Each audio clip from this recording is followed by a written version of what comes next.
Okay बेटा, जैसे last class में हम लोग सेल्फ इंडक्शन कर रहे थे, आज हम लोग जो करने वाले हैं that is mutual induction.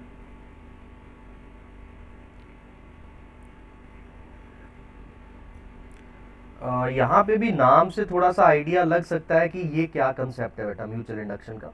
Self induction में क्या था बेटा, एक कॉइल थी, उसी कॉइल में करंट फ्लो हो रहा था और उसी कॉइल में इंड्यूस्ड ईएमएफ हो रहा था। म्यूचुअल इंडक्शन में क्या होगा बेटा, यहाँ पे दो कॉइल्स होंगी, यहाँ पे दो कॉइल्स होंगी, कॉइल 1 और 2। ये हमारी लेट से कॉइल 1 है, इस कॉइल में हम लोग करंट क्रिएट करेंगे और इसके सराउंडिंग में एक और कॉइल होगी, इस कॉइल में इंड्यूस्ड ईएमएफ। यहाँ पे मैं गैल्वेनोमीटर लगा रहा हूँ ताकि आप सोच सको कि यहाँ पे इंड्यूस्ड ईएमएफ होगा। मतलब यहाँ पे बेटा दो कॉइल्स इन्वॉल्व हैं, जिस कॉइल में करंट है उसमें नहीं, उसके दूसरी कॉइल जो उसके आसपास है। ओके, सो म्यूचुअल इंडक्शन कब रोल प्ले करेगा बेटा, म्यूचुअल इंडक्शन कब आएगा, म्यूचुअल इंडक्शन तब आएगा जब आपने दो कॉइल्स है बेटा और एक कॉइल में करंट है और उसके आसपास कोई सेकंड कॉइल पड़ी हुई है। ओके, तो क्या बोलेंगे डेफिनेशन में, क्या बोलेंगे, it is the phenomena of, it is the phenomena of inducing an EMF, phenomena of inducing an EMF in the coil when there is change in the current in the neighboring coil।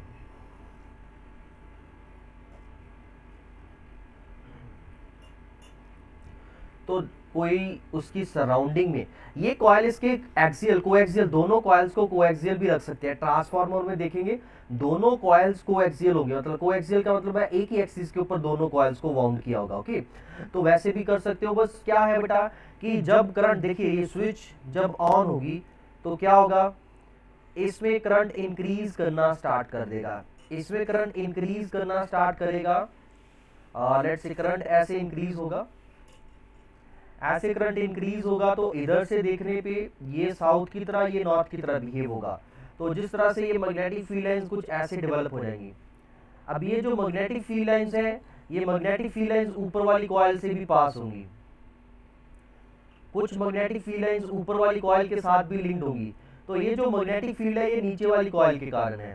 तो ऊपर वाली coil क्या करेगी, induced EMF कुछ इस direction में setup करेगी कि वो इस मैग्नेटिक फील्ड को अपोज कर दे। इस मैग्नेटिक फील्ड को अपोज करने के लिए उसे मैग्नेटिक फील्ड लाइंस कुछ ऐसे बनानी होगी, इसके ऑपोजिट डायरेक्शन में क्रिएट करनी होगी। मतलब ये नॉर्थ की तरह बिहेव करेगा, ये साउथ की तरह बिहेव करेगा। ओके, ये मैं लेंज लॉ से सोच रहा हूँ बेटा।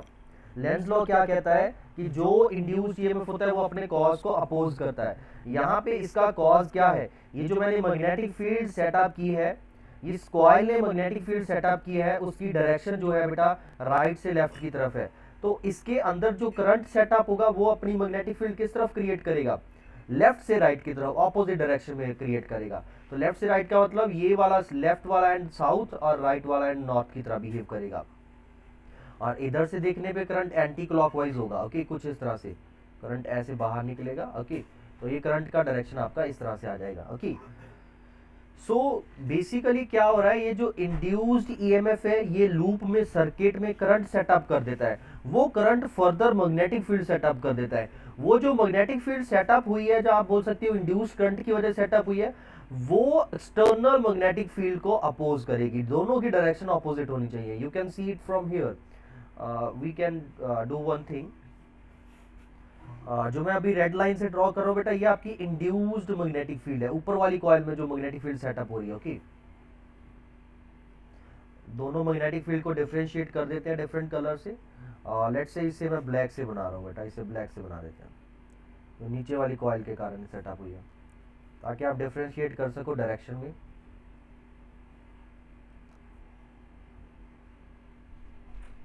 और अगर कोएक्सियल होगी बेटा, कोएक्सियल का बेनिफिट ये होगा कि कोएक्सियल के केस में मैक्सिमम मैग्नेटिक फील्ड लिंक्ड होगी। यहाँ पे देखो जैसे मैंने अभी भी यहाँ पे भी ड्रॉ किया है, सिर्फ दो में से एक फी लाइन पास हो रही है, एक नहीं पास हो रही, तो कुछ फ्लक्स लिंक्ड होगा, कुछ नहीं लिंक्ड होगा। बट इन केस अगर दोनों कॉइल्स कोएक्सियल होगी तो ये जो कॉइल 1 है इसका 100% मैग्नेटिक फील्ड कॉइल 2 की एक्सिस के अलोंग होगा, तो उस केस में मैक्सिमम म्यूचुअल इंडक्शन होती है। मैक्सिमम म्यूचुअल इंडक्शन के लिए दोनों कॉइल्स को आप क्या कर सकते हो, कोएक्सियल रख सकते हो। ओके, यहाँ पे मैं लिख देता हूं, when two coils are coaxial, एक ही एक्सिस है दोनों की मतलब, okay, are coaxial, then mutual induction is maximum, then mutual induction is maximum. Okay, तो this is the phenomena of mutual induction. अब EMF induced due to mutual induction, EMF induced due to mutual induction, due to mutual induction E, this is directly proportional to again di by dt. Again EMF induced is equals to di by dt, और यहाँ पे negative sign लगा सकते हो। ये negative sign ये indicate कर रहा है बेटा कि इंड्यूस्ड EMF जो होगा इस करंट के चेंज के ऑपोजिट होगा। ओके, सो यहाँ पे प्रोपोर्शनलिटी साइन को रिप्लेस कर दिया जाता है m से। What is this m? This m is called mutual inductance. यहाँ पे m जो है बेटा that is mutual inductance of coil, mutual inductance of coil, mutual inductance of coil. अभी बेटा जो फॉर्मूला कल किया था और जो आज ये बना है, इन दोनों में अगर आप कंपेयर करोगे तो dimensionally m and l same है, m and l dimensionally same है, क्योंकि कल जो फॉर्मूला बना था E is equals to negative of l di by dt। So यहाँ पे ये टर्म एंड ये वाली टर्म दोनों सेम है बेटा, ये l था, आज ये m है, तो दोनों की डायमेंशंस कंपेयर करोगे तो सेम है। अगर दोनों की डायमेंशन सेम है तो दोनों का यूनिट भी सेम होगा, तो इसीलिए म्यूचुअल इंडक्शन का जब यूनिट पूछा जाए तो इसका यूनिट है हेनरी। सो यूनिट दोनों का सेम है, mutual inductance and self inductance का। ओके, नेक्स्ट अब बेटा फाइंड आउट करते हैं ये म्यूचुअल इंडक्टेंस किन फैक्टर्स के ऊपर डिपेंड करता है। एक तो ऑलरेडी मैं बता चुका हूं कि कॉइल्स अगर कोएक्सियल हो तो म्यूचुअल इंडक्टेंस मैक्सिमम होता है, बट दो कॉइल्स के किन पैरामीटर्स के ऊपर डिपेंड करता है mutual inductance. Okay, so mutual inductance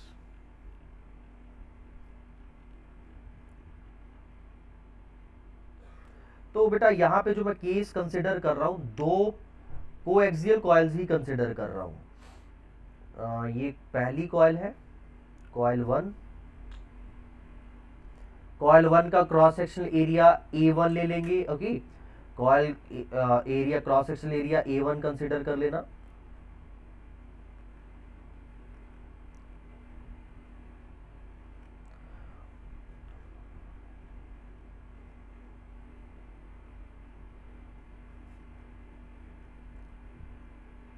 ये स्विच लगा देते हैं बेटा, और यहां पे दूसरी कॉइल कंसिडर कर लेते हैं एक और,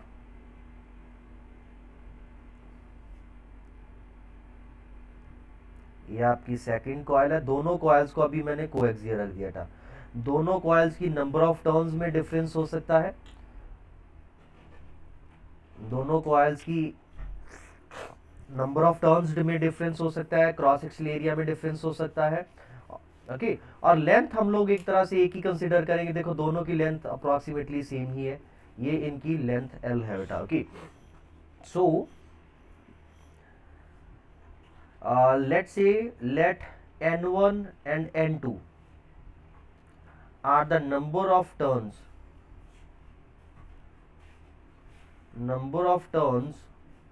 of two coils,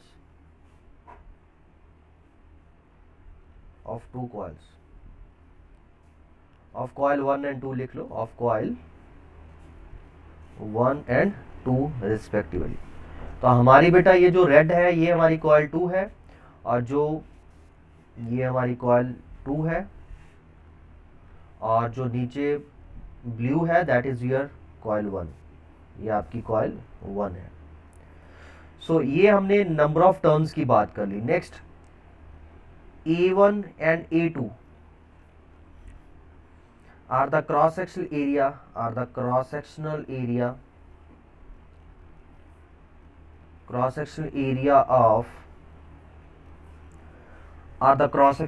of coil 1 and 2. Next length हम लोग L कंसिडर कर लेते हैं. Length of both coil is L. Okay. और कोर अभी बेटा म्यू ही लिख लेते हैं. कोर हम लोग एयर कोर ही ले सकते हैं. यहाँ पे फेरोमैग्नेटिक वगैरह अभी कंसिडर नहीं करें, वो बाद में स्पेशल केस बना देंगे हम लोगों की. अब देखिए बेटा क्या होगा जब ये स्विच की जो है आपकी ये क्लोज होगी तो क्या होगा.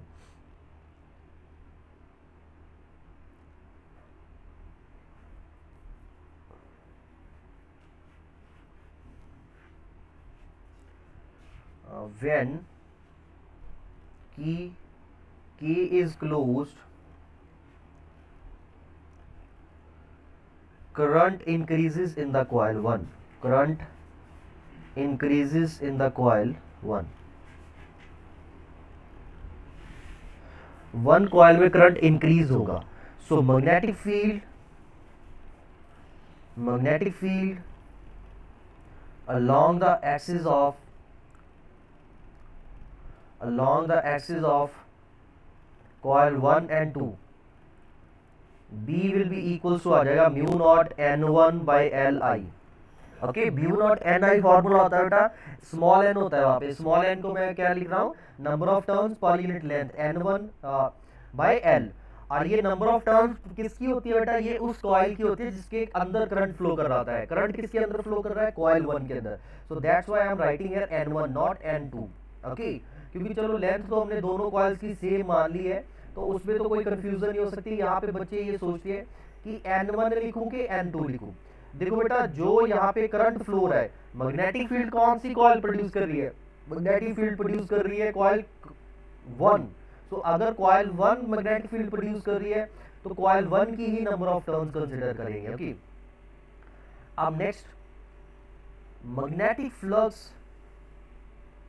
magnetic flux linked with each turn of coil 2.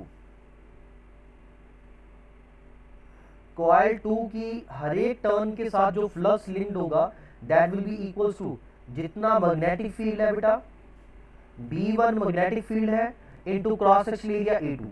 बेटा इफेक्टिव एरिया क्या आएगा, ये वाला इतना सा ही इफेक्टिव एरिया होगा कि नहीं होगा, ये वाला ही इफेक्टिव एरिया होगा. ऑब्वियस सी बात है. ये जो ब्लू फील्ड लाइन होगी बेटा, ये ब्लू फील्ड लाइन इसके अंदर सारे के अंदर होगी. बट हमें यहाँ पे जो फ्लक्स कैलकुलेट करना है, हमें वो इफेक्टिव एरिया कंसिडर करना होता है जिसके अंदर से फील्ड लाइन पास होती है.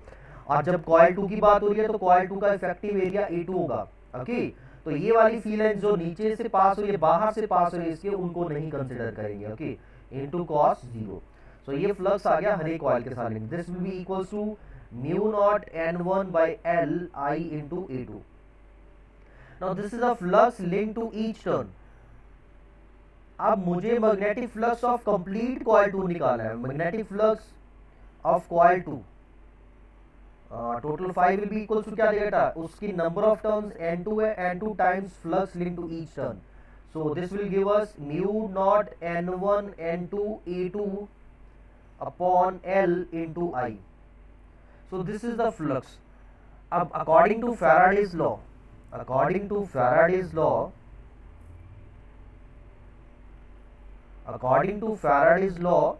EMF induced in the coil, E is equals to negative of d phi by dt. So इस फ्लक्स को अगर आप डिफरेंशिएट कर दोगे तो क्या टर्म बन जाएगी बेटा, minus mu naught N1 N2 upon L into A2. और बेटा देखो इन सब में mu naught N1 N2 A2 by L ये टाइम के साथ नहीं वेरी करेगा. Once these coils are fixed in a circuit this parameters does not change. Only thing that changes is I. So that's why we will write here di by dt. So हमारे पास induce EMF ये बन चुका है बेटा. Induce EMF is equal to negative of mu naught N1 N2 upon L into A2 into D I by D T. और हमें एक चीज ऑलरेडी पता है, EMF induce due to mutual induction, due to mutual inductance is equal to negative of M D I by D T. So ये equation 1 consider कर लो, इसे equation 2 consider कर लो। Comparing 1 and 2, comparing 1 and 2, we will get mutual induction M is equals to mu naught N1 N2 A2 upon L. So this is your formula for mutual inductance of coil. यहां से factors पता चल रहे हैं बेटा, factors affecting mutual inductance, factors affecting mutual inductance, mutual inductance.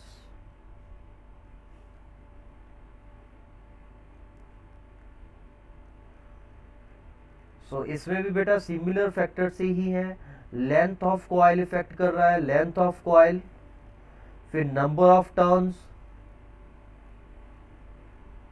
Third one is area cross section, and fourth is material of core.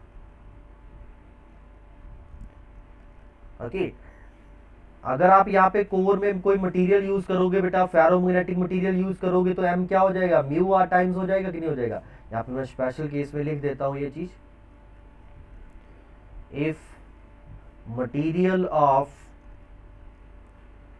relative permeability mu r is used in core, then m is equals to क्या आ जाएगा, mu r mu naught n1 n2 e2 upon l। बेटा बस एक habit बना लो ये चीज की, कि जब एयर होगा as a core magnetic field में, तो म्यू नॉट आएगा अकेला। कोई मटेरियल मीडियम है, आयरन रॉड, स्टील, कुछ भी हो सकता है बेटा, then you will use mu r times mu naught, और म्यू आर आपको गिवन होता है। और अगर आपको जस्ट कंपैरिजन वाला क्वेश्चन आए तो उसमें इतना सही हो सकता है कि वो मटेरियल का नाम दे दिए, फेरोमैग्नेटिक है, डायमैग्नेटिक है, पैरामैग्नेटिक है। और इन तीनों मटेरियल्स का हम ऑलरेडी म्यू आर कर चुके हैं कि किसका म्यू आर ज्यादा होता है, किसका कम होता है। तो वहां से आप कंपैरिजन वाला क्वेश्चन कि मैं कौन सी चीज यूज करूं, आयरन यूज करूं कि आपका अल्मीनियम यूज करूं, कौन सा मटेरियल यूज करूं एज अ कोर, ताकि उसकी magnetic mutual inductance, self inductance वो इंक्रीज हो जाए। तो आप अकॉर्डिंगली देखोगे कौन सा मटेरियल है, उसके अकॉर्डिंग बता दोगे उन्हें। ओके, बट तब हम फॉर्मूला ये म्यू आर वाला यूज करें क्योंकि मीडियम यूज कर रहे हैं। So these are the factors which affect the coil. Okay, ये नंबर ऑफ टर्न्स में दोनों कॉइल्स की टर्न्स आ रही है बेटा, N1 एंड N2 दोनों आ रही है। ओके, अगर सेल्फ इंडक्टेंस की बात करेंगे, सेल्फ इंडक्टेंस में क्या बन रहा था, सेल्फ इंडक्टेंस में बन रहा था म्यू नॉट यहाँ पे N1 N2 है, वहां पे N स्क्वायर था, और एरिया A2 A1 एक ही एरिया था, वहां पे A आ जाएगा, नीचे L आ रहा था, तो इसीलिए दोनों की डिमेंशन सेम आ जाएगी बेटा। देखो बस यहाँ पे N स्क्वायर था, वहां पे यहाँ पे क्या बन गया है N1 इंटू N2, क्योंकि दो कॉइल्स है, दोनों कॉइल्स की नंबर ऑफ टर्न, वहां पे एक ही कॉइल थी, वहां पे सिर्फ ए था, यहाँ पे A2 लिख देगा बेटा, क्योंकि वहां पे एक ही एरिया था, यहाँ पे दो एरियाज है, और यहाँ पे कौन सा एरिया आएगा बेटा, स्मॉल एरिया आएगा, छोटे वाला एरिया आएगा, ध्यान रखना है इस चीज का। ओके, अभी मैं इसे उल्टा भी करके दिखाता हूँ आपको इस चीज को। उल्टे का मतलब है अगर आप इस चीज को कंसीडर करोगे, यहाँ पे क्या है, कॉइल 1 में हमने करंट सेटअप किया है, और कॉइल 2 में इंड्यूस्ड ईएमएफ सेटअप हो रहा है। ओके, सो ये जो म्यूचुअल इंडक्टेंस आया है, ये M जो है, this is mutual inductance, you can से म्यूचुअल इंडक्टेंस M21 लिख देते हैं, इसे नेमिंग कर देते हैं 21। M21 का मतलब क्या हो गया, mutual inductance of coil 2 due to coil 1। Okay, so this is your result. इसको अब बेटा हम लोग कुछ ऐसे कर लेते हैं, mutual inductance of coil 1 due to coil 2।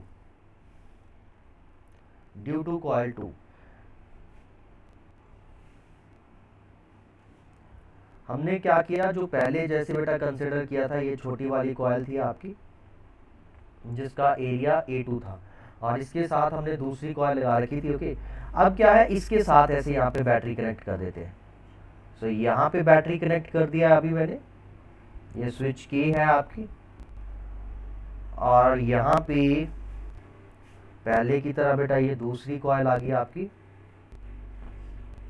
Okay, जिसका क्रॉस सेक्शन एरिया A1 था, A1 को हमने बड़ा कंसिडर किया था। ओके, और अब क्या होगा कि जो दूसरी कॉइल है, इस दूसरी कॉइल में आपका इंड्यूस्ड ईएमएफ प्रोड्यूस होगा।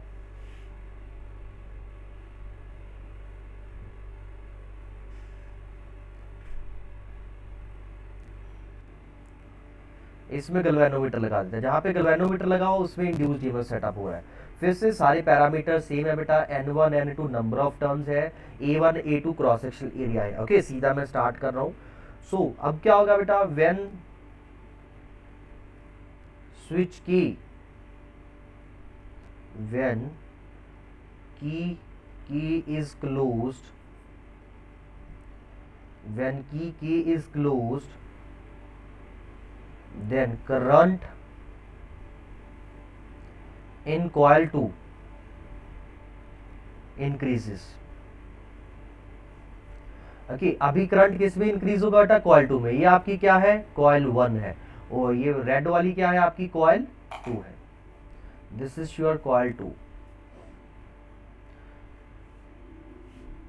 So when key K is closed, then current in the coil 2 increases।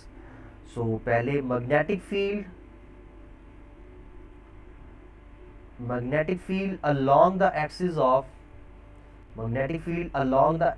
of coil 1 and 2, B2 is equals to mu naught, यहाँ पे number of turns upon L into आ जाएगा current I। अब यहाँ पे कौन सी number of turns आएगी बेटा, तो अभी करंट जो फ्लो हो रहा है, करंट फ्लो हो रहा है कॉइल 2 में, तो कॉइल 2 होगी जो मैग्नेटिक फील्ड प्रोड्यूस करेगी। सो यहाँ पे हम लिखेंगे N2, क्योंकि मैग्नेटिक फील्ड सेकंड कॉइल, इसीलिए मैंने B2 लिख दिया, वहां पे B1 लिखा था, ताकि हम लोगों को डिफरेंशिएशन पता चल जाए। Okay, now magnetic flux linked to each turn of coil 1। Coil 1 की हर एक टर्न के साथ कितना फ्लक्स लिंक्ड होगा, जितना मैग्नेटिक फील्ड है इनटू क्रॉस सेक्शनल एरिया। अब मैक्सिमम बच्चे गलती कर देते हैं, वो यहाँ पे A1 लिख देते हैं, क्योंकि वो सोचते हैं कि कॉइल 1 का क्रॉस सेक्शनल एरिया A1 है। बट यहाँ पे एक गलती हो जाएगी बेटा, वो इफेक्टिव एरिया वाला कंसेप्ट नहीं समझते। अगर यहाँ पे मैग्नेटिक फील्ड की बात होगी, तो मैग्नेटिक फील्ड जो है हमारी कॉइल 2 प्रोड्यूस करेगी, और कॉइल 2 का मतलब है मैग्नेटिक फील्ड कॉइल 2 के अंदर अंदर ही होगी। जो बाहर से घूम के आएगी बेटा, वो तो बाहर चली जाएगी दोनों कॉइल से। ओके, तो मैग्नेटिक फील्ड लाइंस जो है बेटा, वो कितने इफेक्टिव एरिया में, A1 में है कि A2 में है, वो सिर्फ A2 में ही है। तो ये डिफरेंस ध्यान में रखना है बेटा, यहाँ पे भी क्या आएगा, A2 आएगा, A1 नहीं आएगा। A2 क्यों बेटा, A2 जो है that is the effective area. बेटा इफेक्टिव एरिया का मतलब area through which magnetic field line passes. तो यहाँ पे फील्ड लाइन सिर्फ A2 एरिया में से पास कर रही है, ये फील्ड लाइन जो है इस एरिया में से पास कर रही है बेटा।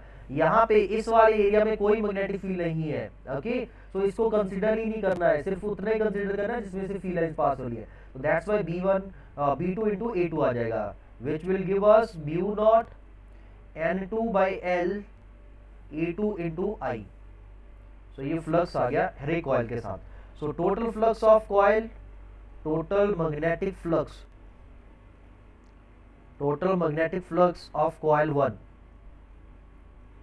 That is phi is equals to N2 times phi 1 आ जाएगा। सो यहाँ पे आ जाएगा म्यू नॉट, नो यहाँ पे N2 नहीं आएगा, सॉरी यहाँ पे आएगा N1, क्योंकि जो आपकी कॉइल 1 है बेटा उसकी नंबर ऑफ टर्न्स N1 है। So that's why we will multiply it by N1। So this will give us mu naught N1 N2 A2 upon L into I। So this is the flux। Now again using Faraday's law,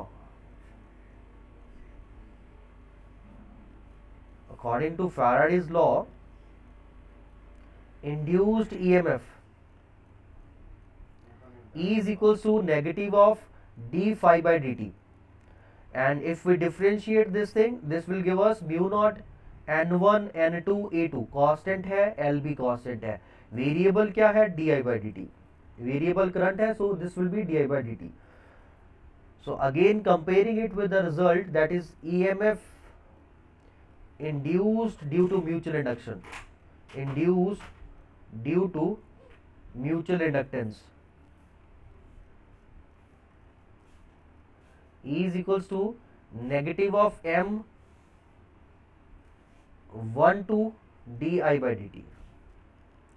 So ये equation 2 रख लेते हैं बेटा. Okay, so comparing 1 and 2, again comparing 1 and 2, mutual inductance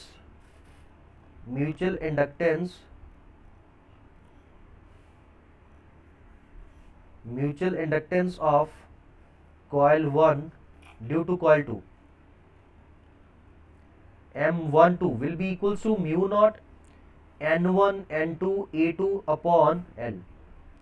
So if both the coils are coaxial, it means if both the coils are coaxial,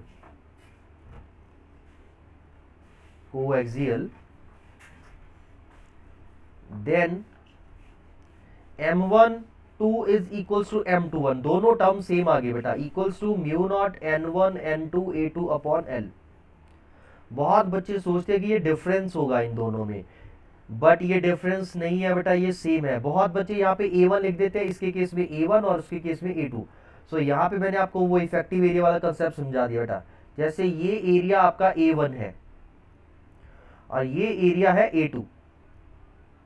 अब जो field create हो रही है बेटा वो इसके अंदर क्रिएट हो रही है, इसके अंदर फील्ड क्रिएट हो रही है, तो इफेक्टिव एरिया A2 ही रहेगा, बाहर वाला नहीं कंसिडर होगा. और पिछले केस में, उससे पिछले केस में क्या था, जैसे कि यहाँ पे क्या था, अगर यहाँ पे कंसिडर करोगे तो यहाँ पे जैसे ये A1 था और इसके अंदर A2 था. अब फील्ड बाहर भी है अंदर भी है, बट अभी इफेक्टिव एरिया कॉइल का A2 है तो वो ही कंसिडर करेंगे. ओके, बाहर वाले एरिया में फील्ड जरूर है बट कॉइल का एरिया A2 है तो A2 ही लिख देंगे. सो ये चीज का आपने यहाँ पे ध्यान रखना है. और दोनों रिजल्ट्स आपके सेम आ चुके हैं. यहाँ पे देख सकते हो ये रिजल्ट भी आपका क्या आ रहा था, mu naught N1 N2 A2 by L, और same is the result here, that is mu naught N1 N2 A2 by L. So this is the concept of mutual inductance. यहाँ पे हमने दो कॉइल्स की म्यूचुअल इंडक्टेंस को पढ़ा है कि कैसे लिंक्ड है वो एक दूसरे से और किन फैक्टर्स के ऊपर वो डिपेंड कर रही है. सो कल वाली क्लास में लास्ट में ये क्वेश्चन दिया था मैंने आपको, जिसमें करंट इंक्रीज कर रहा है when it's moving from left to right and we have to find the direction of induced EMF in loop A and B. So बेटा लूप ए एंड बी में देखो, सबसे पहले इंड्यूस्ड ईएमएफ का कारण क्या होता है, हमें ये सोचना होगा. फैराडे कहता है कि जब किसी लूप का, जब कॉइल का फ्लक्स चेंज होता है तब इंड्यूस्ड करंट सेटअप होता है. अब ए लूप की बात करते हैं पहले. लूप ए का फ्लक्स क्या हो रहा है, पहले यहां पे बेटा राइट हैंड रूल यूज करेंगे. ये मैं फ्लेमिंग राइट हैंड रूल नहीं, मैं राइट हैंड स्क्रू रूल बोल रहा हूं. Right hand screw rule, right hand screw rule किस लिए यूज होता है, right hand screw rule use होता है to find the direction of magnetic field. So if we apply right hand screw rule for this wire which is carrying current from left to right, just take your thumb of right hand in the direction from left to right and you will see that the finger of your right hand is coming out of the screen.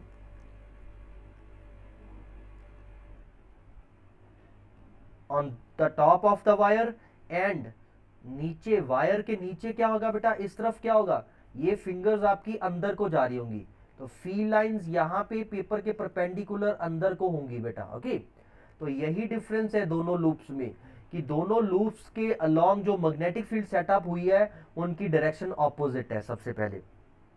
क्योंकि बेटा देखो ये जो wire है, इस wire के कारण इसके अबाउट जो मैग्नेटिक फील्ड होगी, ऐसे कंसेंट्रिक सर्कल्स बन रहे होंगे कि नहीं बन रहे होंगे, और ये कंसेंट्रिक सर्कल यहां से बाहर और यहां से ये अंदर को जाने की कोशिश कर रहे होंगे. सो इसीलिए यहाँ पे मैग्नेटिक फील्ड डॉट से रिप्रेजेंट किया, यहाँ पे क्रॉस से रिप्रेजेंट किया।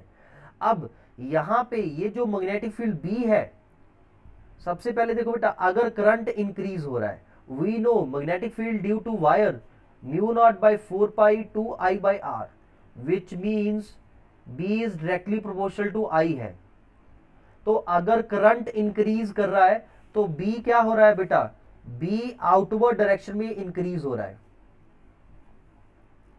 तो इसका मतलब है जो फ्लक्स है, फ्लक्स ऑफ लूप ए, ये भी आपका इंक्रीज हो रहा है। सो नेक्स्ट क्या होगा बेटा, induced EMF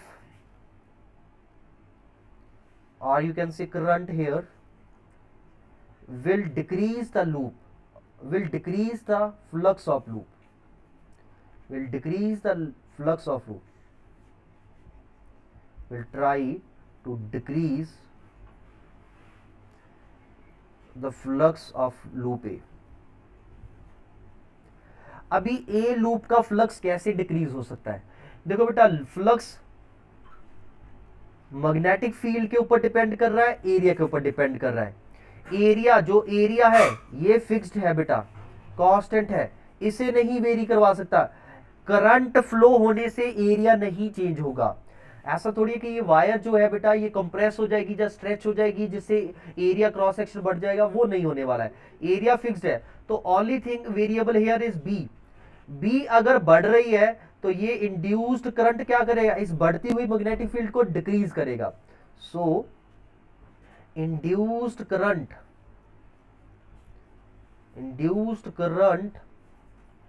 will decrease B। तो B को डिक्रीज करने के लिए जिस डायरेक्शन में ऑलरेडी मैग्नेटिक फील्ड सेटअप है, ये उसके ऑपोजिट डायरेक्शन में मैग्नेटिक फील्ड सेटअप करेगा। सो इंड्यूस्ड मैग्नेटिक फील्ड क्या होगा बेटा, इंड्यूस्ड मैग्नेटिक फील्ड क्या होगा, इनवर्ड होगा।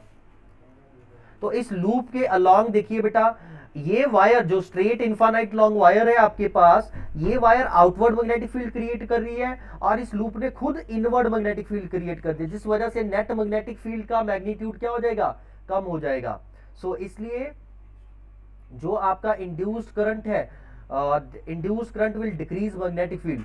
सो इन डिक्रीज करने के लिए क्या करेगा बेटा, ये इनवर्ड मैग्नेटिक फील्ड सेटअप कर देगा। और इनवर्ड मैग्नेटिक फील्ड कब सेटअप होती है, जब करंट क्या होगा, क्लॉकवाइज होगा। करंट क्या होगा, जब क्लॉकवाइज होगा। So this anti clockwise is your wrong here. So answer is clockwise. तो लूप ए में क्या होगा, क्लॉकवाइज। ओके, सो क्लियर है बेटा ये कंसेप्ट सबको। Next is loop B. Loop B की बात करते हैं बेटा अभी। सो देखो बेटा, लूप बी में मैग्नेटिक फील्ड इनवर्ड है, तो राइट हैंड रूल को यूज करके इनवर्ड मैग्नेटिक फील्ड क्या हो रही है बेटा, इंक्रीज हो रही है। इनवर्ड मैग्नेटिक फील्ड इंक्रीज हो रही है, तो फ्लक्स ऑफ लूप जो है वो यहाँ पे इंक्रीज हो रहा है। लूप बी इंक्रीज हो रहा है, यहाँ पे 180 डिग्री एंगल बन जाएगा, नेगेटिव में इंक्रीज हो रहा है, आप ऐसे बोल सकते हो। ओके, सो अब नेक्स्ट क्या होगा, what will happen next, induced, इस वजह से क्या होगा, induced current will decrease flux, will try to decrease flux by setting magnetic field in opposite direction। तो ऑपोजिट डायरेक्शन का मतलब है यहाँ पे जो मैग्नेटिक फील्ड अभी सेटअप होगी वो किस डायरेक्शन में होगी। देखो बेटा, मैग्नेटिक फील्ड इनवर्ड है, सो ये मैग्नेटिक फील्ड आउटवर्ड डायरेक्शन में क्रिएट करेगा। ये लूप मैग्नेटिक फील्ड किस डायरेक्शन में सेटअप करेगा, आउटवर्ड, क्योंकि इसने ऑपोजिट डायरेक्शन में करना है। सो आउटवर्ड मैग्नेटिक फील्ड के लिए क्या करना होगा, करंट को एंटी क्लॉकवाइज फ्लो करना होगा, एंटी क्लॉकवाइज। तो this is your answer for this question, clockwise and anti clockwise. और ये बेटा ऑब्जेक्टिव में आता है क्वेश्चन या 1 मार्क में आता है, सीधा आपने आंसर लिखना आता है कि क्लॉकवाइज होगा कि एंटी क्लॉकवाइज। लूप ऊपर वाला भी दे सकते हैं, नीचे वाला, दोनों में से कोई भी लूप दे के पूछ सकते हैं आपको क्वेश्चन। तो आपने इतना डिटेल में समझाने आने की जरूरत, वहां पे समझा के आने की जरूरत नहीं है। ये मैंने इतना डिटेल में सिर्फ आपको समझाया है ताकि आपको अंडरस्टूड हो जाए कि कैसे रिजल्ट क्लॉकवाइज या एंटी क्लॉकवाइज बनाए। अगर यहाँ पे डिक्रीज लिखा होता, सेकंड क्वेश्चन में जैसे लिखा होता डिक्रीज होगा, तो ये मैग्नेटिक फील्ड इंक्रीज डिक्रीज हो जाएगी, फ्लक्स डिक्रीज होगा, तो ये इंड्यूस करंट फ्लक्स को इंक्रीज करने की कोशिश करेगा, तो इंक्रीज करने के लिए वो सेम डायरेक्शन में मैग्नेटिक फील्ड सेटअप कर देगा जैसे कि एक्सटर्नल मैग्नेटिक फील्ड है, तो ये आंसर रिवर्स हो जाएंगे, इधर एंटी क्लॉकवाइज इधर क्लॉकवाइज आ जाएगा। Okay, so this is all for today, बाकी कल करते हैं बेटा नेक्स्ट क्लास में।